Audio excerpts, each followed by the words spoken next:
Hey everyone, this is a good one today. Actually, give me a second here. Just want to make sure it's recording. I'm still a beginner at this, so, well, I'm more than a beginner, but just getting used to this. Semi-beginner. This is a good one today. This is, and I brought my notes. I guess rarely do you see when, Ben Shapiro. I don't mind him. I think he's a good guy, stand-up guy. Doesn't believe in Jesus Christ, but still believes in the Old Testament, and so this is one of those times, and by the way, this is a shortened version, and I'm not going through an hour and 12 minutes. These are some major points. William Lane Craig and Ben Shapiro. And I saw William Lane Craig, I think it was on Joe Rogan, and I only watched it because it was a Christian thing. And there aren't many people who can put an idea past someone like Joe Rogan, right? But I think he accepts more of it now due to the goings on in this world. But anyway, this, I believe, this is what Ben Shapiro does, right? He's a professional debater. It's still a talk about the validity of Jesus Christ, but it's not, this is more of a debate, okay? And this is one of those times where I believe he lost. I don't want to, put that in his face, but this is Jesus Christ. This is the truth. This is the only way. And so I brought my notes, and I will be stopping this periodically because I want to say things that need to be said. So thanks for tuning in. And so let's just start this. I think I have a lot to say. And I have to look at my notes first to know what I'm... let's go. And I eat and do this. I just wanted to say quickly, you see me wearing this? You always see me wearing this sweater.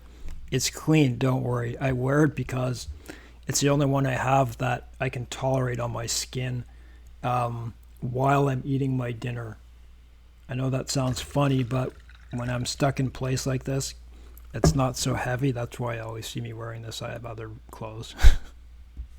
Of a God that's present in the universe and that has a moral component to him, yes. Is the unmoved mover, all of these things. So why do you need the idea of a revelatory God who speaks to human beings? The arguments that we've discussed already narrow down the field of the world religions to basically the great monotheistic faiths, Judaism, Christianity, and Islam, or perhaps deism. The question as to which of these is true, I think, stands or falls upon the person of Jesus of Nazareth. Who do you think Jesus of Nazareth was? Jesus claimed to be the decisive self-revelation. I had to cut in quickly. When you look at all the other religions, that's just what they are. And by the way, Jesus Christ hated religion, okay? Because he is the way, the truth, and the life.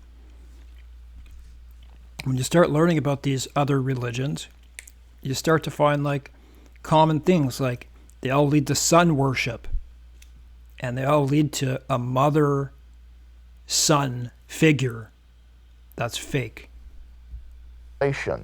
Of God. And I believe that we have good reasons to believe that those claims were true, and that therefore the God revealed by Jesus of Nazareth exists. Okay, so let's get into that. Okay. So what is the proof that Jesus was who he says he is in the Gospels? Well, first we need to establish who he thought he was. When you look at the religio-historical context of the life and ministry of Jesus, I think you can show that among the historically authentic words of Jesus, were claims that he thought he was the Jewish Messiah, that he believed himself to be the Son of God in a unique sense that set him apart from Jewish kings and prophets, and finally that he...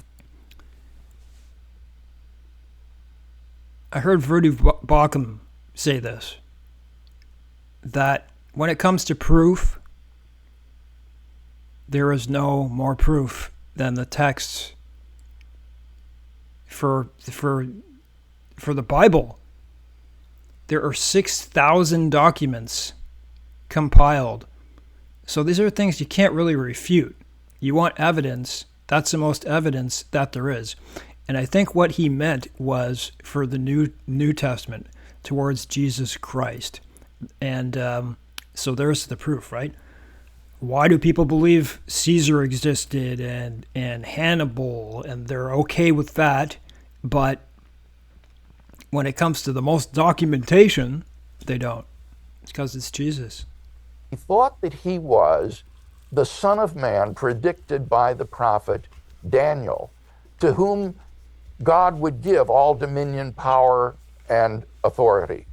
So he had this radical self-understanding of being Messiah, Son of God, and the Son of Man. And at the trial scene before the Sanhedrin in Mark 15, all three of these titles come to a head when the high priest asks him, "Are you the Messiah, the Son of the Blessed One, that is the Son of God?" And Jesus says, "I am." And then virtually...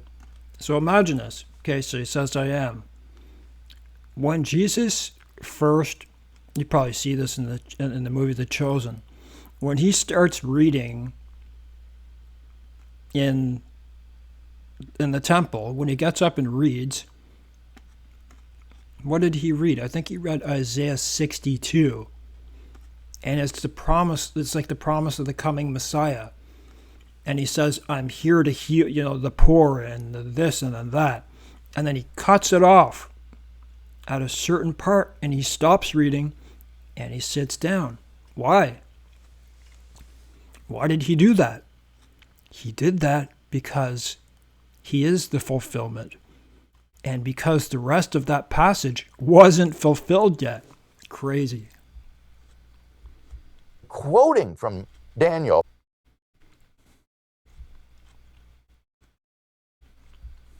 "And you will see the Son of Man coming on the clouds of heaven and seated at the right hand of the power."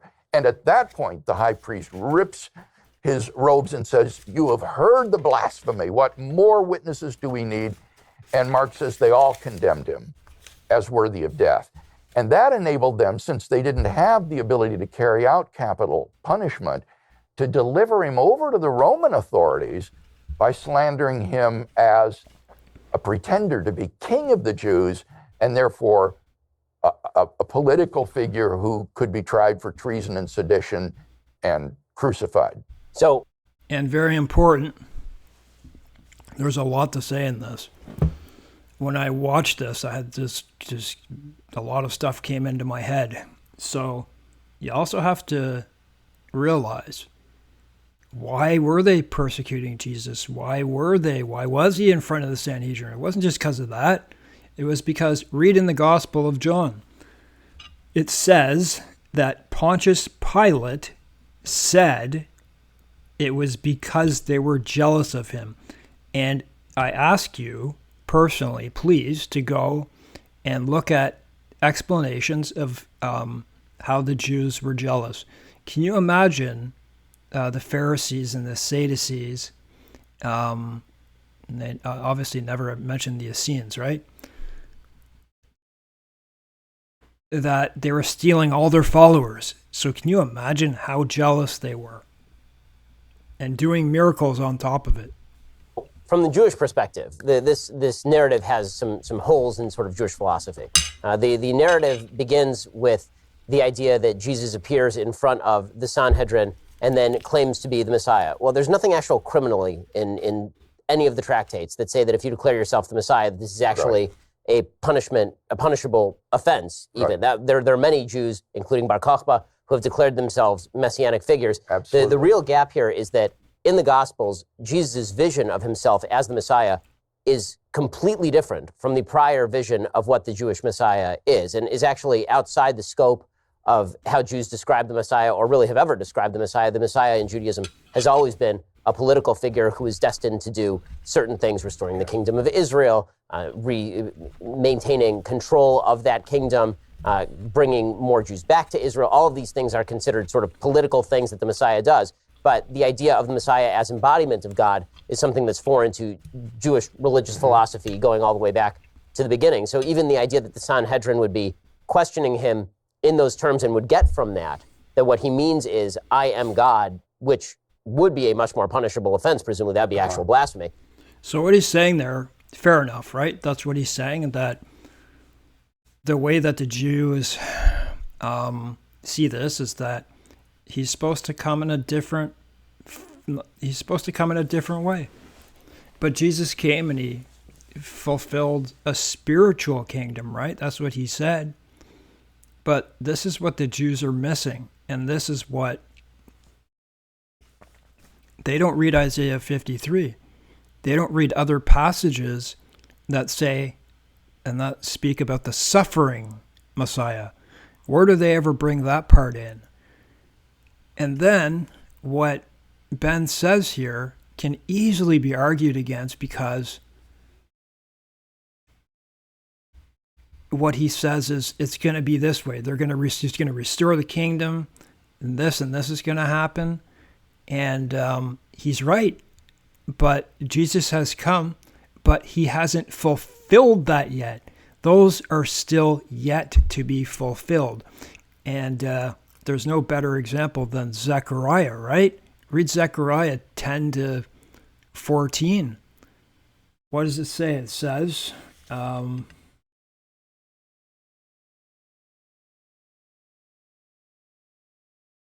me see here what I wrote.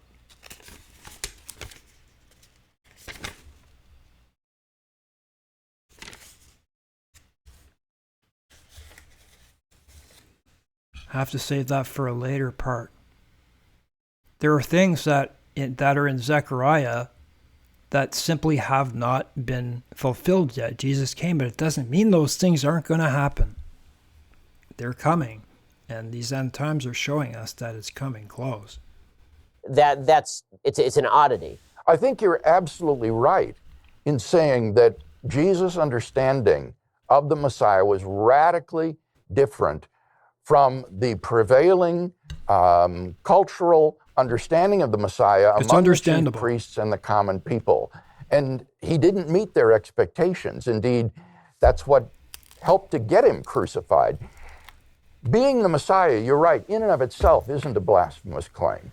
But to claim to be the Son of God in a unique sense, and then especially the Son of Man prophesied by Daniel, sitting at the right hand of the power, that is truly blasphemous and is sufficient for his condemnation.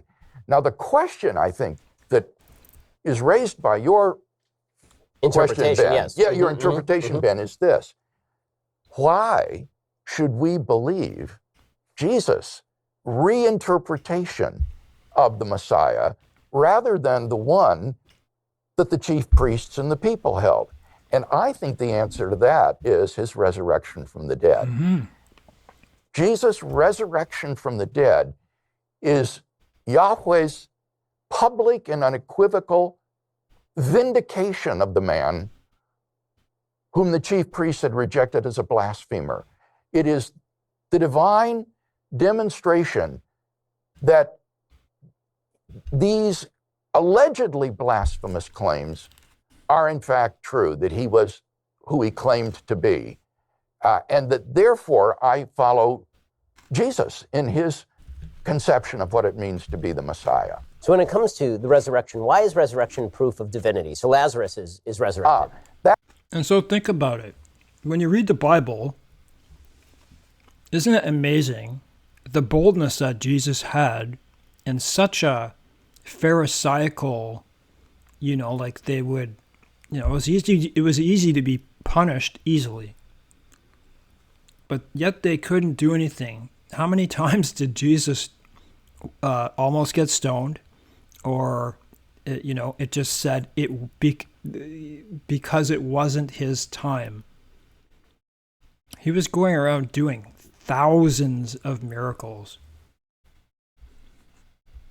That was why I wanted to emphasize the religio-historical context before we talked about the resurrection. A miracle taken in isolation is inherently ambiguous. The proper interpretation of a miracle is going to be given by the religio-historical context in which it occurs. And the resurrection of Jesus is not just the resurrection of any old body. It's the resurrection of the man who claimed to be Messiah, Son of God, and Son of Man, and who was crucified for those allegedly blasphemous claims. If God has raised this man from the dead, then he has, I think, not just any man, Jesus Christ he raised. Wow, right? It's not just anyone they're claiming. Equivocally and publicly vindicated those allegedly blasphemous claims. So one of the counterclaims to some of this is that the Gospels are written significantly after Jesus lives. Even the earliest Gospel is written, 70 CE? So what? Somewhere 40 years. Okay, here's a stupid argument. It's within, let's just say, 50 years. Obviously, it takes time to do this stuff. And you can only imagine how hard it is to produce and to do all these things. And then with this, remember that there was a prophecy that was fulfilled in 70 AD that Jesus gave in, Luke 21, Mark 13, and Matthew 24, right? Who are we to question? It wasn't that long. Years after Jesus is crucified. So what's to say, that like most historical events, there is some play in the joints here. So that this would be the historical argument against the exact veracity of the gospel revelation. Dead Sea Scrolls. Now, I think it's important to understand, Ben, that in order for a historical document to be reliable, it isn't required that it be inerrant. Contemporaneous, of course. So, of course. What I would argue is that underlying the inference to the resurrection of Jesus are three great independently established facts, which are supported by the historical evidence, and which surprisingly, I did my doctoral work on this in Germany, are recognized as such by the majority of New Testament scholars today who studied the historical Jesus. And these facts would be that after his crucifixion and burial by a member of the Sanhedrin named Joseph of Arimathea, there you go, that Jesus' tomb was discovered empty on the first day of the week. So, with this, I ask you to go to Isaiah 53 and go look where it says, I can't think of the wording exactly, but it says, he's with the thieves, and with it also says, I think it says the rich. And when it says the rich in Isaiah 53, it's speaking of Joseph of Arimathea. Wow, just a coincidence? Because Joseph of Arimathea came and asked for the body of Jesus to Pontius Pilate. He didn't want to be kicked out of the synagogue or something. And something that I missed. Think about this. There's 2 points I'm going to make.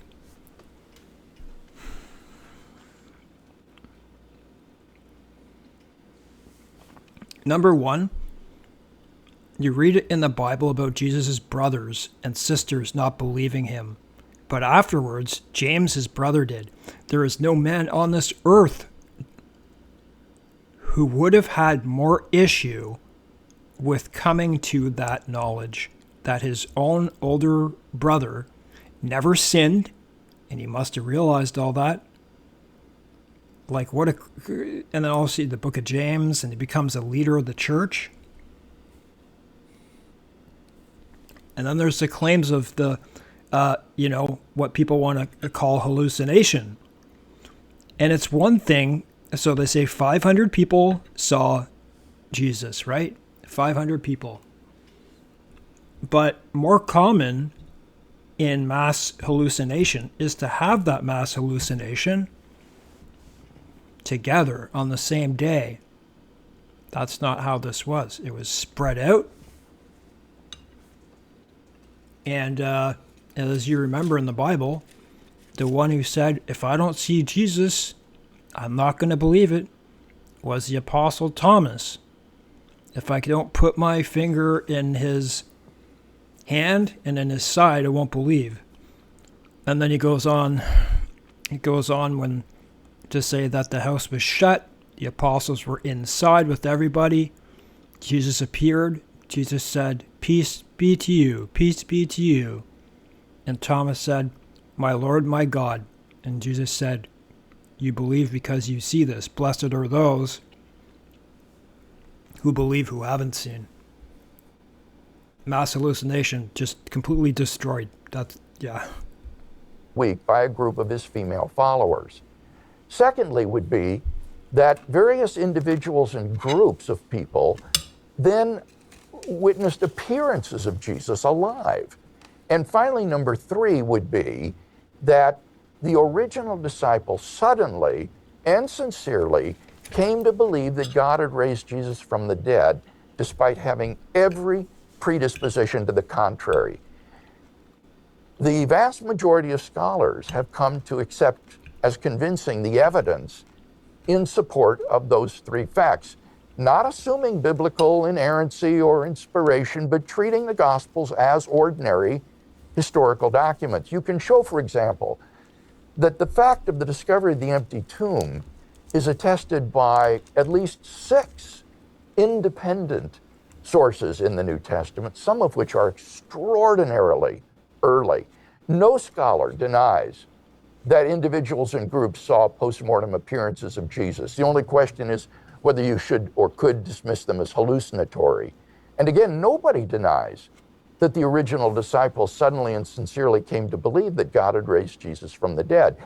So these three facts are pretty firmly established, and the only question is then how do you best explain them? That's right. And down through history, attempts have been made to explain these facts without recourse to the resurrection, like the conspiracy theory, the apparent death theory, the hallucination theory, and so forth. And I would argue that none of these naturalistic theories meets the criteria for being the best historical explanation of the facts. None of them is as good an explanation as the one that the original disciples gave, that God raised Jesus from the dead.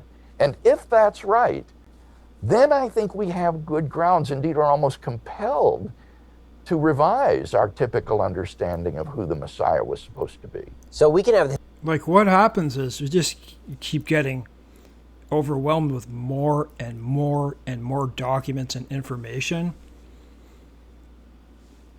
Give me a second to swallow some water here, and I'm going to make a very good point.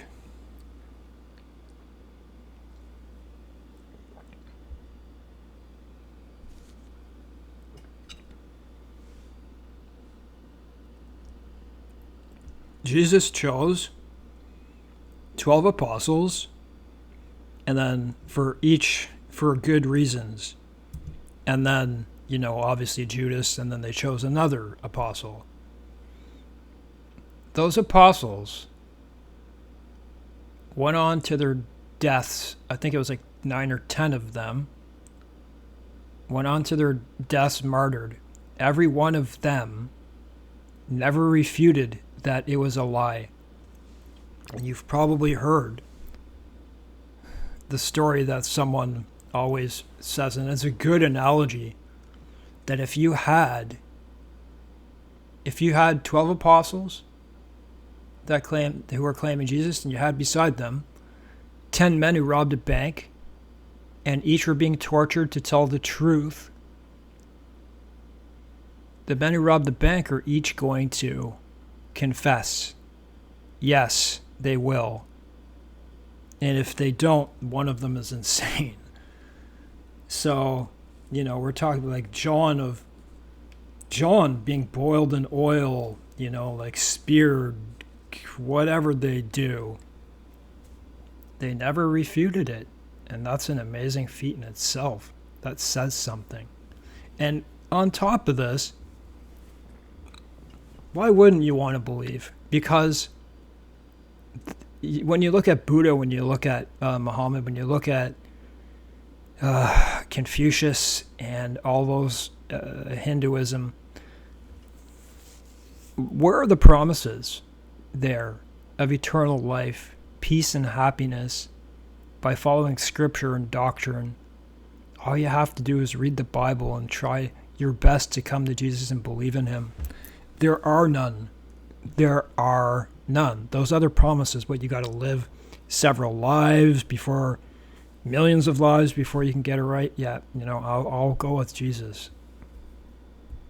Historical argument back and forth, obviously, and I think that there are arguments that you can make. I think there are arguments that I can make, but I honestly find them relatively uninteresting, is the truth, simply because I'm not sure that we're going to come to any sort of consensus on them. No. On the historical argument, for example, I think it's fairly easy to claim there's a sect of Judaism right now in which there's a small subsection of people who believe that the Lubavitcher Rebbe is still alive.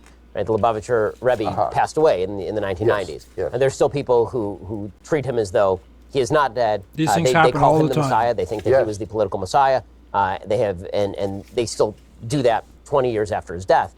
That's not proof to me that he is actually alive. Some of them claim to have experience. Right. So, especially when you're talking about events 2,000 years ago, if people write that down, I think there's sufficient. I doubt this man's tomb is empty. I mean, I haven't dug him up, so I wouldn't know. But the claims, if somebody claimed 2,000 years from now that his tomb was empty, or claimed 70 years from now that his tomb was empty, then that's an important difference, Ben. The important time gap is not the gap between the events and the present. Good evidence doesn't become bad evidence just because of the lapse of time. The critical event, as you just said, is the time gap between the events and the recording of those events. And in the case of the events of the life of Jesus and his resurrection, that time gap is extraordinarily narrow. We can push back even before the writing of the Gospels and the epistles of Paul by discerning the traditions upon which they relied when they wrote. And some of these go back to within, it's estimated, 5 years after Jesus' crucifixion. I'm thinking of the ones that Paul transmits to the Corinthian church in 1 Corinthians 15. So we're on pretty good ground there in terms of the earliness and the multiplicity of our sources for the life of Jesus. So let's talk for a second about sort of the... Yeah. So, the reality of what us Christians know, who know their scripture, is that the Jews are blinded, right? Not every Jew. So hope that they come to the knowledge of that truth. But remember this, what it says in Zechariah, it says they will look on him who they pierced, and they will mourn like for a firstborn, or like a first son, only son. And so I ask you to go read Zechariah 10 to 14. I think it's 10, 12, 13, and 14 have amazing prophecies. And that's what Ben is focusing on. That's what he thinks is going to be restored. And they're blind because that didn't happen when Jesus came. It doesn't mean it's not going to happen. What else did I want to say? Jesus is real.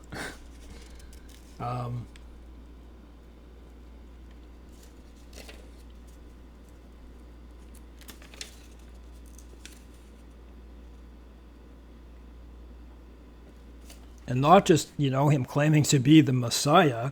It was and then resurrecting. It was those thousands of miracles that he did. And it was probably more. It was probably in the tens of thousands, because all you have to do is read what John says in his gospel, right? There are not enough books, is what he said. So This is one of my more favorite debates, to tell you the truth, in the last while. I don't watch a lot of them, but I certainly saw that one. And God bless for everyone for watching this video.